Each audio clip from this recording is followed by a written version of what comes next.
SKG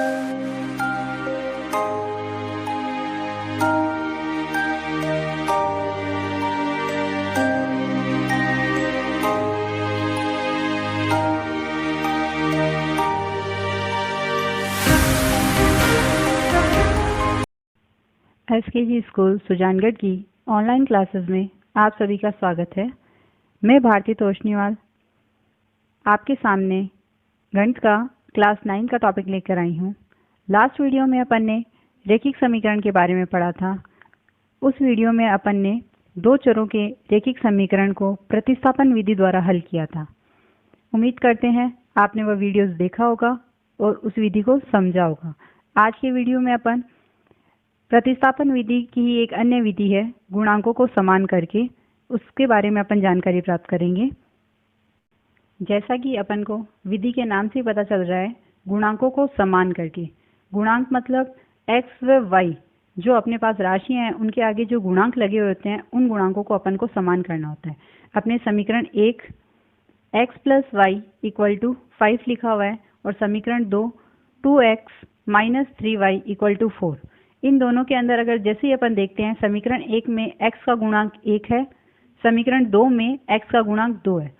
इनको गुणांकों को समान करने के लिए अपन समीकरण 1 को 2 से गुणा करते हैं। जैसे ही अपन समीकरण 1 को 2 से गुणा करते हैं तो अपनी समीकरण बनती है 2x + 2y = 10। अपन ने देखा जैसे ही अपन ने समीकरण 1 को 2 से गुणा किया तो x के गुणांक तो समान हो गए, 2x 2x। बस जैसे ही अपन इन दोनों समीकरणों को जोड़ते हैं तो अपने पास 2x मिलके 4x हो जाता है। इसके लिए अपन को इनके चिन्हों में परिवर्तन करना पड़ता है। इससे के लिए अगर अपन देखें तो अपन समीकरण में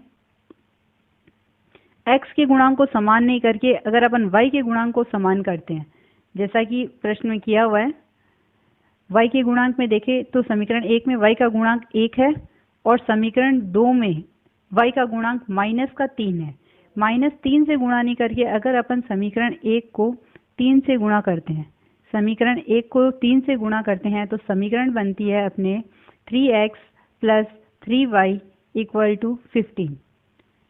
जो समीकरण नंबर 3 दी हुई है 3x + 3y = 15, ये अपने समीकरण 1 को 3 से गुणा करने पे बनी है। और समीकरण 2 जैसी लिखी हुई थी वैसी की वैसी है, 2x - 3y = 4। समीकरण 3 और 4 में अपन देखते हैं कि अपने पास y के जो गुणांक है वो एक है +3, एक है -3। जैसे ही अपन इन समीकरणों को जोड़ेंगे तो दोनों कट होके y का मान 0 आ जाता है। y वाला जो गुणांक है वो 0 बन जाता है। अतः अपन दोनों समीकरणों को, समीकरण 3 व 4 को जोड़ते हैं। जैसा प्रश्न में लिखा हुआ है आपको दिख रहा है। समीकरण 3 व 4 को जोड़ने पर समीकरण 3 अपनी है 3x + 3y = 15 और समीकरण 4 है 2x - 3y = 4। समीकरण में y वाला पद प्लस माइनस में है तो वो पद कट हो जाता है और आगे जो पद x के हैं वो एक है 3x, अगला पद है 2x। तो जब जोड़ते हैं तो क्या बन जाता है 5x। इसी प्रकार इधर अपन देखते हैं तो इधर लिखा हुआ 15 प्लस का 4, दोनों प्लस हो जाते हैं तो प्लस की वैल्यूज है, जुड़ेगी दोनों मान। और जैसे ही देखते हैं तो अपने पास x का मान आ जाता है 19/5। ये अपनी विधि है गुणांकों को समान करके। अपन x के गुणांक को भी समान कर सकते हैं, अपन y के गुणांक को भी समान कर सकते हैं। पर अपने को एक चीज ध्यान रखनी है, जब अपन दोनों समीकरणों को जोड़ते हैं तो दोनों समीकरणों को जैसे ही जोड़ते हैं तो जिस गुणांक को अपन ने बराबर किया है वो गुणांक उसमें नहीं रहना चाहिए, उस गुणांक के आगे 0 बन जाना चाहिए। जैसे अपन पहले x के बराबर कर रहे थे एलिमेंट्स, तो अपने 2x वो प्लस होके 4x बन रहे थे, पर अपन ने जैसे ही समीकरण 1 को 3 से गुणा किया तो प्लस का 3 और माइनस का 3 आ गया, जो y के गुणांक को हटा देता है। तो समीकरण में केवल एक x का गुणांक बचता है 5x। तो अपन इस समीकरण से x का मान निकाल सकते हैं। x का मान आता है अपने पास 19/5। ये x का मान जो आपके पास प्रश्न दिया हुआ है, उस प्रश्न में समीकरण 1 या 2 अपन किसी में भी रखते हैं तो अपने पास y का मान आ सकता है। अपने जैसे समीकरण 1 लिखी हुई है x + y = 5, तो x का मान अपने पास आया है 19/5। 5 प्लस y बराबर 5। तो अपन इस मान का उस दूसरे पक्ष में पक्षांतरण करते हैं तो ये मान इधर प्लस में है, पक्षांतरण करेंगे तो ये मान माइनस में आ जाएगा। तो अपने समीकरण बन जाती है 9 = 5 माइनस 19/5। लघुत्तम लेना है अपन को, हल करना है, हल करते ही अपने पास y की वैल्यू आ जाती है। ये विधि है गुणांकों को समान करके। एक और उदाहरण लेते हैं अपन। दूसरा उदाहरण है अपना, जैसे समीकरण लिखी हुई है,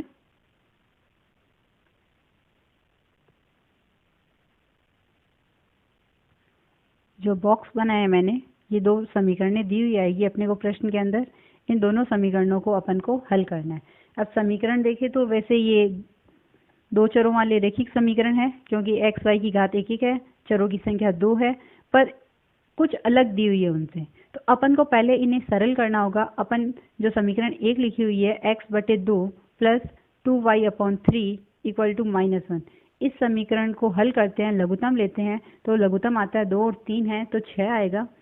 जैसे ही 6 आता है फिर तिर्यक गुणा करते हैं तो इसका बन जाता है 3x, और इसको 4 से मल्टीप्लाई करते हैं तो ये बन जाता है 4y, और जो बटे में 6 था वो तिर्यक गुणा होके -1 के साथ गुणा हो जाता है तो बन जाता है -6। तो अपन ने जो प्रश्न दिया था इस समीकरण को थोड़ा इजी बना लिया है। अपनी समीकरण 1 जो लिखी हुई है वो बन जाती है। इसी प्रकार अगर अपन जो प्रश्न में समीकरण 2 लिखी हुई थी उसको भी थोड़ा हल कर लेते हैं। अपन ने 1 माना, लघुत्तम लिया, लघुत्तम जैसे लेते हैं लघुत्तम 3 आता है, 3x माइनस y, और जो बटे में 3 था वो 3 से गुणा होके 9 बन जाता है। तो ये बन गई अपनी समीकरण नंबर 2। अब अपन समीकरण 1 व 2 का यूज करके गुणांकों को समान करके, वैसे देखें तो इसके अंदर गुणांक समान है, x के गुणांक 3x 3 है, पर यहाँ पे भी वही है कि अगर दोनों समीकरणों को जोड़ते हैं तो अपने क्या बन जाता है प्रश्न में, जैसे ही अपन 3x प्लस 3x जोड़ेंगे तो 6x हो जाएगा। जबकि अपने को तो जब समीकरणों को जोड़ते हैं या घटाते हैं तो अपने जो जिस गुणांक को समान किया है वो मान नहीं रहना चाहिए। अपन अब क्या करते हैं, इन समीकरणों को घटाते हैं। जैसे समीकरण 1 लिखी और समीकरण 2। समीकरण 1 है अपनी 3x प्लस 4y = -6, और समीकरण 2 है 3x माइनस y = 9। पर समीकरण 2 के चिन्ह में परिवर्तन करना पड़ता है। समीकरण 2 में चिन्ह में परिवर्तन करते हैं। अब चिन्ह परिवर्तन कैसे होता है, चिन्ह परिवर्तन में 3x जैसे प्लस का है तो वो माइनस का बन जाता है, 3x जो प्लस का है वो माइनस का बन गया। 3 ओनली जो y है वो माइनस का है, वो अब किसका चलेगा, प्लस का, और जो 9 है वो प्लस का है, वो किसका चलेगा, अब माइनस का। इन सब के चिन्हों में परिवर्तन हो गया है, जैसा कि आपको दिख रहा है क्वेश्चन में। नीचे उन्होंने एक सिंबल चेंज करके लिखा है, 3 के नीचे जो लिखा है वो माइनस का निशान लगा दिया, और जैसे ही y के नीचे लिखा हुआ है माइनस का था वो प्लस का बन गया, और 9 के साथ जो प्लस का था वो क्या बन गया, माइनस का। अब चिन्ह जो नीचे लिखे हैं उन्हीं को यूज करना है। तो 3x प्लस का है और सेकंड समीकरण में 3x माइनस का है, तो ये दोनों स्टेप कट हो जाते हैं। यहाँ पे बन रहा है 4y और प्लस का y, क्योंकि चिन्ह अपने को नीचे वाला यूज करना है तो ये जुड़ के कितना बन जाएगा, 5y। इसी प्रकार इधर देखते हैं तो अपने लिखा हुआ है माइनस का,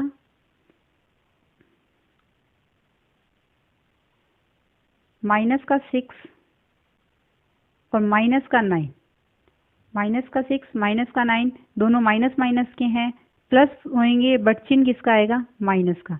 तो कितना बन जाता है, माइनस का 15। अपने पास समीकरण बन गई है एक, 5y = माइनस का 15। दोनों साइड दोनों पक्षों में 5 से भाग दिया जा सकता है। जैसे इधर 5 का भाग देते हैं, डिवाइड करते हैं, 5 हट जाता है, इधर बटे में आता है और आंसर आ जाता है अपने पास y का कितना, माइनस का 3। जो y का अपने पास माइनस का 3 आया है, इसे अपन जो समीकरण 1 व 2, 1 या 2 में किसी में भी रखते हैं तो अपने पास x की वैल्यू आ जाती है। जैसे अपन ने समीकरण 2 में रखा, समीकरण 2 में रखते हैं तो 3x तो 3x रहा, क्यों, x की वैल्यू नहीं है, y की जगह रखना है। y की जगह जैसे ही वैल्यू रखते हैं तो माइनस माइनस प्लस का 3 बन जाता है, क्योंकि y से पहले भी माइनस है और y का मान भी माइनस में है, तो प्लस का 3 बन जाता है, इक्वल टू कितना चल रहा है, 9। जैसे ये 3 उधर पक्षांतरण होगा तो घटेगा तो कितना बचेगा, 6, तो 3x इक्वल टू 6 है, तो x की वैल्यू आ जाती है अपने पास 2। ये अपनी गुणांकों को समान करके दो चरों वाले रैखिक समीकरण को हल करने की एक विधि है। कई बार अपने को एग्जाम में प्रश्न इसी प्रकार आता है कि विधि का नाम दे देते हैं अपने को, कि समीकरणों को हल करना आता है पर विधि पता नहीं होती है तो अपन हल नहीं कर पाते हैं।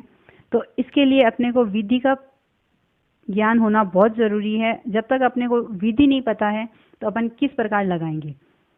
अपन समीकरण को हल कैसे किसी भी विधि से कर सकते हैं, ग्राफीय विधि से भी, विलोपन विधि से भी, कोई भी विधि लगा के हल करेंगे आंसर सेम आते हैं। बट जब अपने को प्रश्न में नंबर बनाने होते हैं तो अपने को विधि के हिसाब से ही चलना पड़ता है। तो ये आपका था दूसरा उदाहरण जिसके अंदर आपने समीकरणों को गुणांकों के द्वारा गुणांकों को समान करके हल करना सीखा है। अपने दो विधियां सीखी है, प्रतिस्थापन विधि और गुणांकों को समान करके। मैं अब आपको कुछ उदाहरण दे रही हूँ जिन्हें करने की कोशिश करना। ये दो उदाहरण हैं, उदाहरण नंबर 1 और उदाहरण नंबर 2, जिन्हें आपको अपनी नोटबुक में करना है। इनसे रिलेटेड जो भी आपको डाउट्स हैं आप कमेंट्स के माध्यम से हमें बोल सकते हैं। हम नेक्स्ट वीडियो में उन्हें हल करने का, आपके जो भी डाउट्स हैं उन्हें क्लियर करने का प्रयास करेंगे। Thank you.